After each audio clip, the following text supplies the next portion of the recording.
And welcome back. This is Daniel Brown with Networld Media Group and editor of Digital Signage Today. I'm at CES 2024. We have a very special guest today. Would you like to introduce yourself to us? Sure, Daniel. My name is Timothy O'Malley. I work for E-Ink. I'm in charge of North America commercial operations, and I'm excited to talk to you.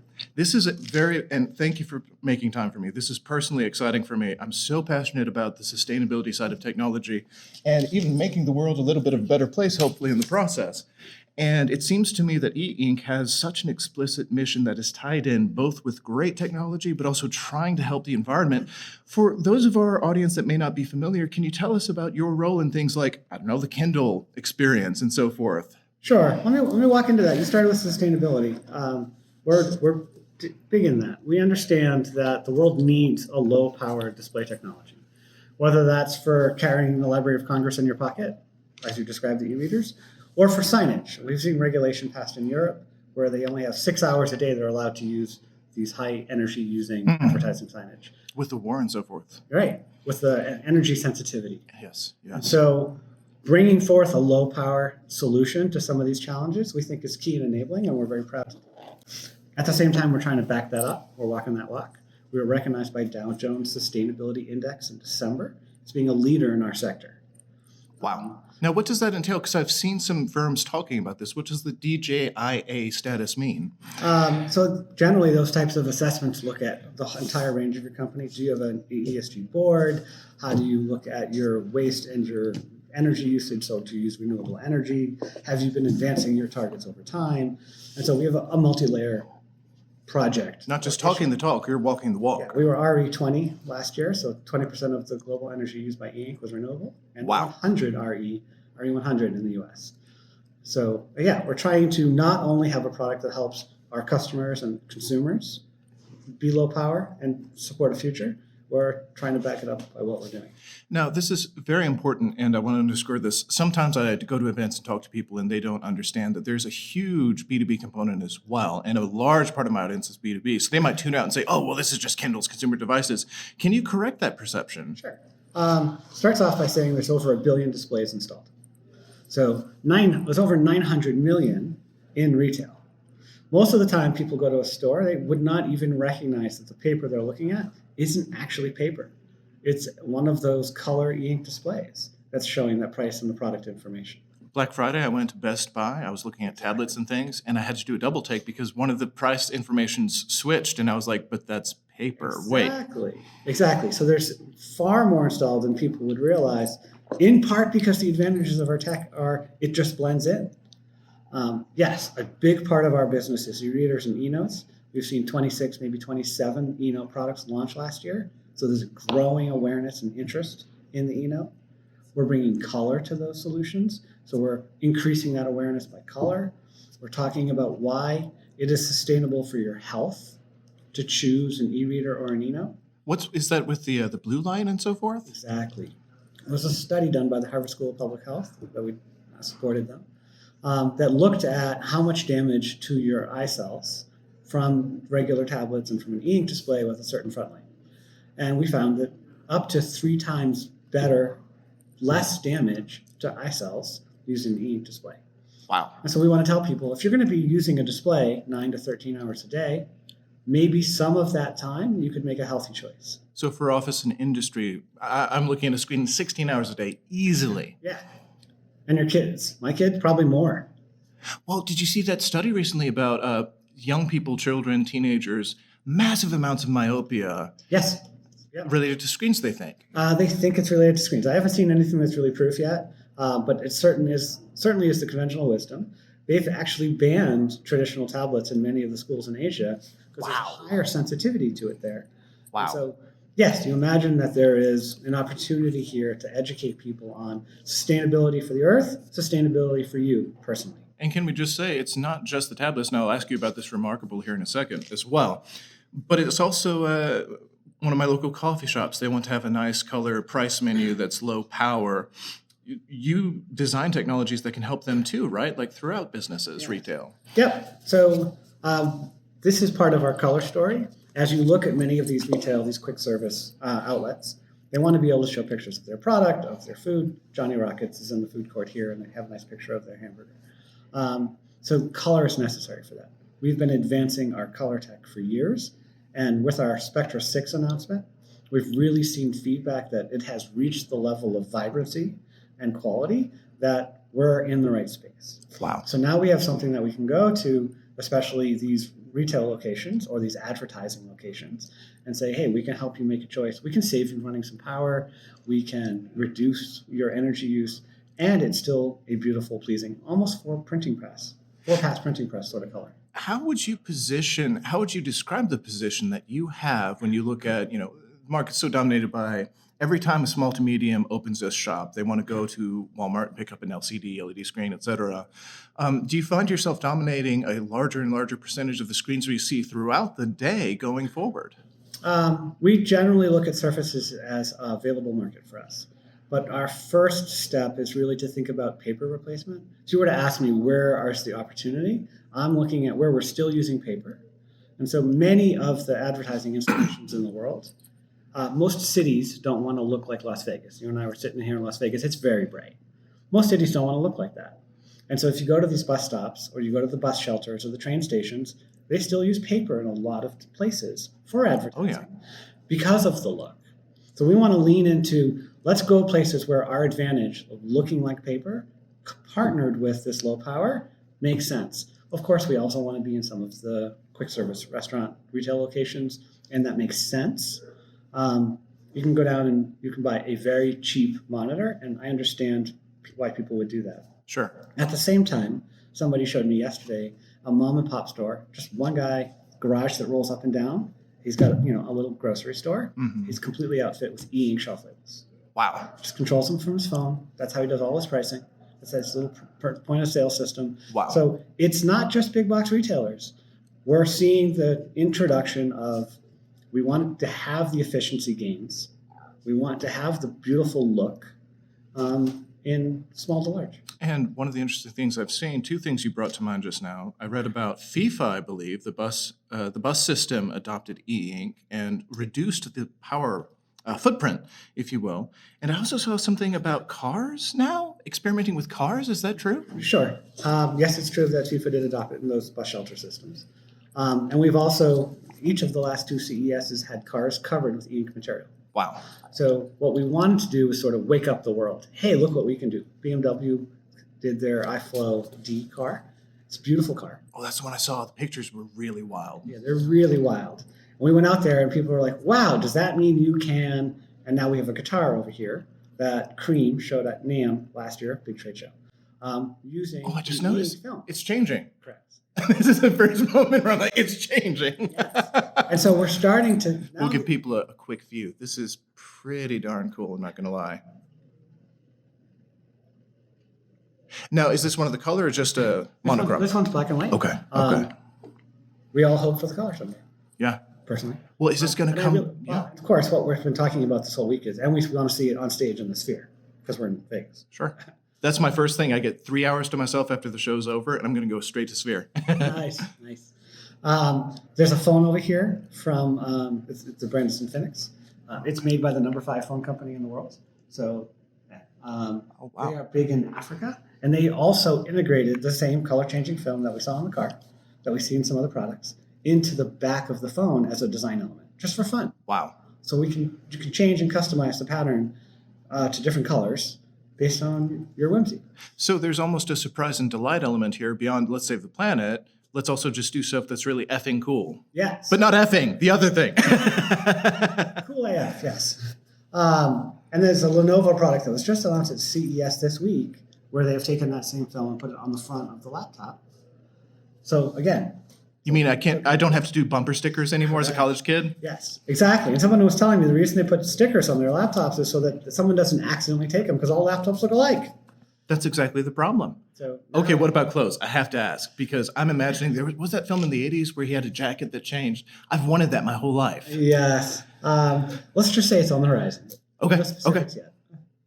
Fair enough. We'll come back next year. We'll talk more about it. It's a teaser. Well, this is cool. So tell us just briefly, I don't want to go off topic, but I find that passion seems to fuel the most impactful innovations across sectors. We just did a big thing at EV. We had a 30-minute interview. The personal passion, what led you to work in this field and what keeps you coming back? You seem to really like what you do. I could be wrong. Me personally, why do I like working at EA? Great. I've been there since 2000. Right. At the beginning, we were a startup. Then there were a few years I called us a nonprofit. And then we had 300% growth for 5 years in a row, and it was just hang on. Wow. I've been fortunate that I've been able to lead the product development part in some of these key projects that helped that growth get started. I've been fortunate that I've been able to lead innovation efforts. We actually spun out a biotech that I started. And these days, I'm over on the business side, business development, sales, and marketing. So it looks like one company, but the things that I've been able to do have been quite varied. And it's important stuff, as we talked about at the front, right? We're putting out a low power display in the world, and the world needs that. So With the I'm energy happy to be working crisis. on it. And then the unstable power grids and so many other things. Well, I'm curious, so how do you measure your impact? Is there a way you can get data and say, this is what we did for the planet 5 years, 10 years, 15 years? What kind of statistics are we talking about? Yeah, I don't have all the numbers off the top of my head, but there's a great sustainability report off our website that talks about how many trees equivalents, how much carbon dioxide has been saved. In particular, if you had done paper shelf tags instead of ink shelf tags in all the stores, those 900 million I mentioned, or if you had done TFT shelf tags instead of ink. So we, both on the e-reader side and on the shelf tag side, do look at the amount of carbon dioxide that has been saved, prevented from being put in the atmosphere by using products in these different applications. Oh, so that's the carbon sequestration, 150,000 right? tons or something. It's a big Wow. number, but Wow. look at the report for the exact number. Wow. And every year, you're adding up, every year I own a device and use a device instead of paper and so forth. Yeah. I'm going to ask a personal consumer question that's also important for industry, work, office, etc. I diagnosed ADHD. Thank God I finally found help. I'm still a Post-it guy. I love my Post-its, man. I have Post-its on every surface in the house, in the car, you name it. I'm trying to find an alternative. Is there a sustainable solution for people like me? For ADHD Post-its, that's You seen the movie Memento? I'm that guy. we joked recently. There was and I think the Verge piece they joked about having e-ink tattoos. That would be so cool. Really cool. I don't have an immediate answer on the Post-it. I do say my kids are also somewhere in the ADHD space, and it is a challenge. And I do like, in some case, we just got her a new e-reader, and she loves it. Like, this is a single-use product. It helps her sit down and focus when she wants to. Usually read for fun in this case, but that organizing space, there's something there I'd have to think about. Okay. Well, Okay, again, thanks. next year we'll interview you. Yeah. I'm giving you all these free ideas. Exactly. What is the single, in the space that you work in every day, what is the single most exciting thing from this past year? And then setting up, I'm curious, what should we watch for in the coming year? What's the big wave of the future, the trend? Sure. What excites me in the last year is we've done a great job at sort of waking people up and saying, hey, try some fun things. Try these Soul Reader e-reader glasses where you, instead of carrying the e-reader, they're in the glasses that sit on You're your eyes. kidding. Nope. We'll look at that in a minute. High resolution displays right in front of your eyes, hands-free. We're trying stuff like the car we talked about on the phone we talked. People are trying. I'm excited, of course, with the building the relationships we have in signage, moving into advertising signage and color. But personally, some of the stuff that people come up with, things I can't even mention, the creativity in the world is wonderful to be a part of. I love enabling that. You know, I've told people one of my unofficial mantras, just from interviewing hundreds and hundreds of people around the country that work in tech, is the best tech seems to facilitate and augment human creativity rather than replacing it. And we all saw this great big kerfuffle over AI, pseudo AI, whatever you call it. But it seems to me that what you're trying to do is just channel the best of what humans can do in a more sustainable way. Would that be fair? It is fair. Having watched my kids and trying to work with them, especially through education, I find creativity is a lot more about getting out of the way than trying to channel it. We're naturally creative. Our brains are naturally wired to be willing to try and do new things. And then we create all these blocks and structures and red tape in order to prevent people from doing that. As a tech company, we want to break down those barriers, easy to get, easy to use, easy to play with, so that you can have an idea. People have lots of ideas. So then let's make it easy for them to try it. Well, so that's the other big question, I guess. You make these devices, how long do they last? And what about upcycling, recycling, circular economy, reusability? And what about sustainability of sourcing? Those are kind of three nested questions, but the bugaboos of long-term sustainability. Wow, you want to just pack it all in there, huh? Yes, so we're very much into sustainability, but we don't have today a clear way of sending back a portion of our customers' products that would represent our part. In most cases, a consumer or somebody would experience an e-ink display through one of our partners, through our customers who have built it into their product. So you're licensing the e-ink to an Amazon or selling it whoever. to them. Yeah. Okay. And so, yes, we should be working with those external partners and finding ways to help in the upcycling, recycling, circular economy. In general, what we see is our products last too long. Wow. There are still people using early e-readers that don't know how much better they've gotten because they look at it, it's good enough, it still works, it's great. In fact, it works basically just as well as it did on the day I got it. Wow. Years and years later. Wow. And so, yeah, we want to tell people, healthy screen time, color is coming, go get a new one to try it out because they're much better now. And that's exciting, but they're engineered to last a long time. That's excellent. And we've seen problems with consumer electronics and B2B, you name it, built-in obsolescence. There's a great passage, I think it was Peter Joseph had a chapter where he talked about a paper from the 60s, a white paper. And it was a PhD scientist who moved into business. And he said, we've got to stop making technology so good. We need to build in a cycle of, maybe 5 years or whatever. And it sounds like you're rebelling against this. And it's like, no, we're going to make something that's built to last. And I'm just looking over at the Prince Harry memoir over on e-ink. I don't think people realize these are not consuming electricity once the image is adjusted, correct? That's correct.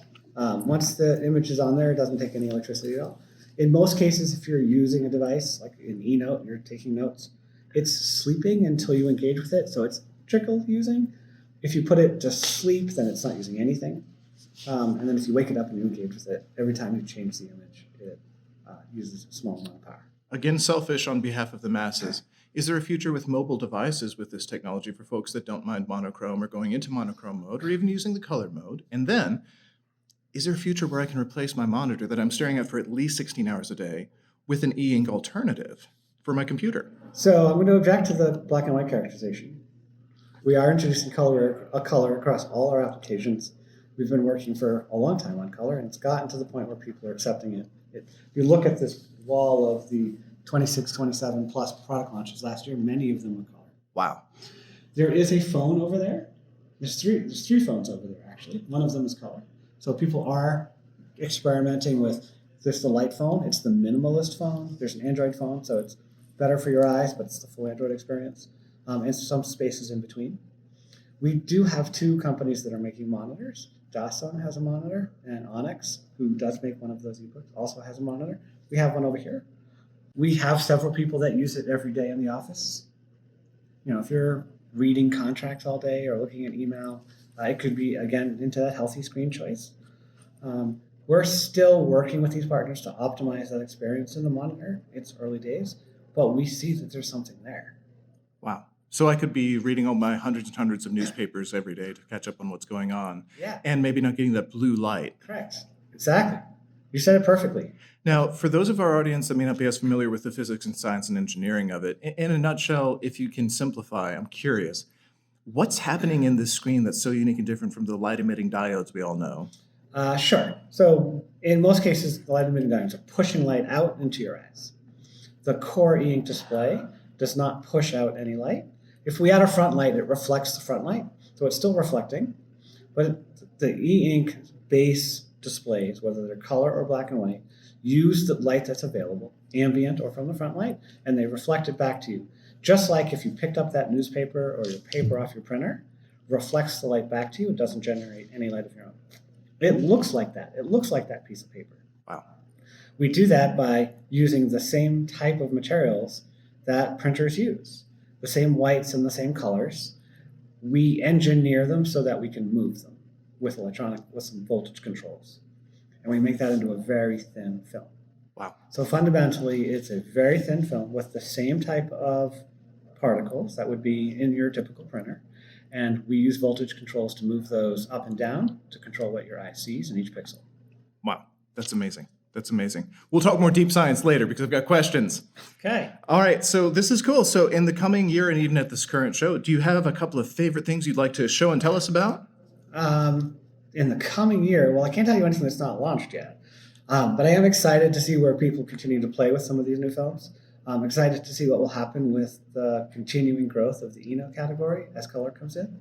And I'm personally excited to see more of this advertising go up in the world. As we get to larger displays with these bright color, we're just reaching that point where we can start to really see a benefit. Oh, like even billboards. Yeah, let's start with something more like bus station sort of size. Okay. So there's still Okay. A1, A2 sort of paper size, maybe all the way up to A0.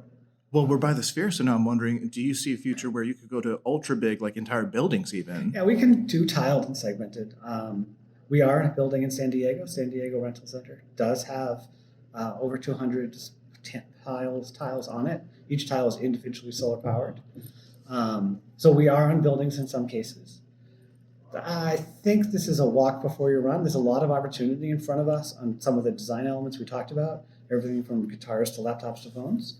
There's a lot of opportunity in educating people about the benefits and continuing to see the trend in Eno and e-reader and really leaning into these closer applications like signage. But we don't stop there. We push the envelope everywhere we can. I love that. And if we could just bring us home, I'm curious, what's your closing message? I'll hand you the mic. What do you want to scream to the market and to the world? If you don't have one of these, go look at it. Take a look. I think you'll be amazed at the performance. And if you do, thank you for your support all these years. I'm grateful to the passionate fans Zine has. Thank you, Tim. Thank you for making time. I always get the fist bump. Excellent.